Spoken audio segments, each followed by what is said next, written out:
c'est Simon Game 574 et on se retrouve aujourd'hui pour l'épisode 9 de Labo Tuto. Et aujourd'hui, je suis à l'extérieur de mon labo, regardez comme vous pouvez le voir. On a des commandes blocs là-bas, on s'en fout. Alors j'ai rajouté ce petit chemin comme ça, où je vais vous présenter un piège. Donc là, vous voyez, c'est normal, hein. En fait, c'est un piège quasiment indétectable, donc voilà. Alors je vais vous rentrer dans le laboratoire et je vais vous montrer. Sauf que le piège va m'en empêcher, voilà. Donc là, je tombe et c'est la mort assurée. Alors, comment est-ce que j'ai pu faire ça?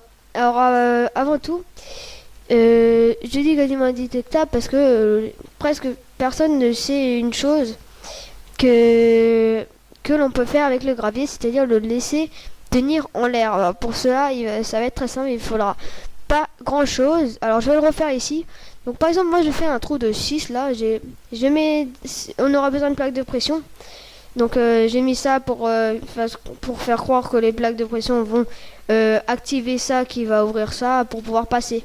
Mais ce n'est pas du tout le cas. Donc, alors, moi, normalement vous faites un trou, vous pouvez mettre de la lave ou de l'eau en dessous. Enfin, vous vous adaptez comme vous voulez, mais moi j'ai voulu mettre vers le fond, ce qui est beaucoup plus simple. Alors, il vous faut de la terre, une pousse d'arbre, je prends pour ma part de la pousse de chêne noir, il vous faudra du gravier et ce que vous voulez comme décor à côté, voilà. Donc, vous mettez à deux couches en dessous du sol, vous mettez le gravier. Attendez. Pas le gravier, la terre. Attendez, je vais faire d'abord en l'air, comme ça vous voyez ce que ça fait. Alors, en fait, on met merde, ça m'a fait quitter avant. On met un bloc de terre, vous mettez une pousse dessus et le gravier. Alors ensuite, normalement, ça devrait prendre ça. Ça devrait tenir quand vous enlevez tout comme ça, voilà. Là, ça tient. Par contre, si jamais on veut mettre un bloc à côté, le gravier, il va tomber. Donc, il va reprendre la force de la gravité. Donc, c'est pas ce qu'on veut. Donc, on va faire autrement. Il faut mettre la pousse, le gravier. Ensuite, pendant qu'il y a encore la pousse et tout ça, vous faites votre contour. Donc, si vous mettez plusieurs, hein, vous pouvez faire plusieurs, genre 2, on va en faire 2 comme ça, là. On fait comme ça. Et là, on fait tout le tour. Vous faites votre sol, voilà, moi je fais ça comme ça, hein. Après vous voyez comme vous voulez, hop là et hop là, voilà. Une fois que vous avez fait ça, quand vous allez enlever les deux, tac tac, les graviers vont tenir. Par contre, quand vous allez marcher, ça va rien faire. Il faut alors mettre des plaques de pression et il faut encore une fois pas les mettre après parce que sinon le gravier reprend la gravité. Donc on va refaire la même chose. Il faut mettre les blocs là, plus les pousses d'arbre, plus le gravier et ensuite les plaques de pression avant d'enlever les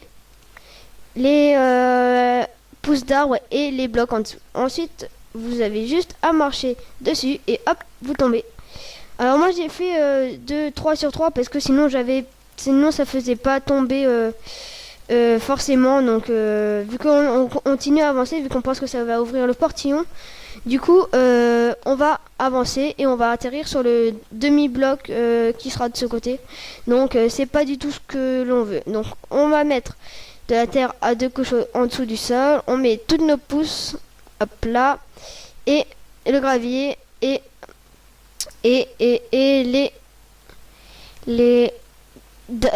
plaques de pression. Maintenant, une fois qu'on a fait ça, il faut surtout pas creuser à côté parce qu'après vous allez reboucher, ça va faire tout tomber vu que on aura mis un autre bloc à côté.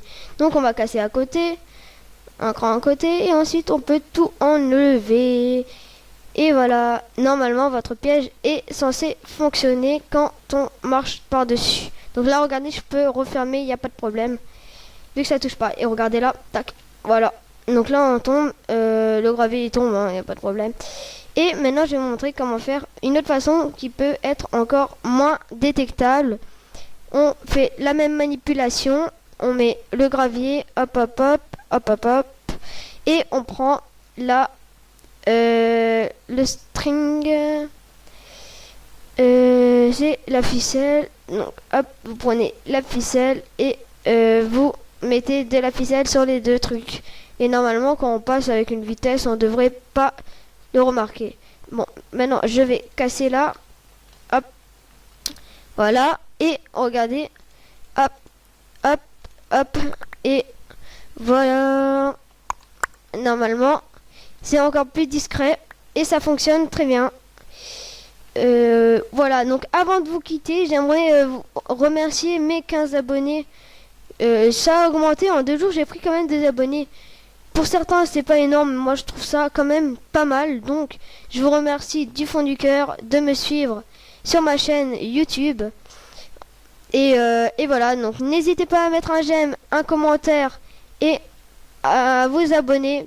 Et donc, on se retrouve après-demain pour l'épisode 10. Déjà 10, oui, de Labo Tuto. Et donc sur ce, je vous fais plein de bisous et je vous dis à après-demain. Ciao tout le monde.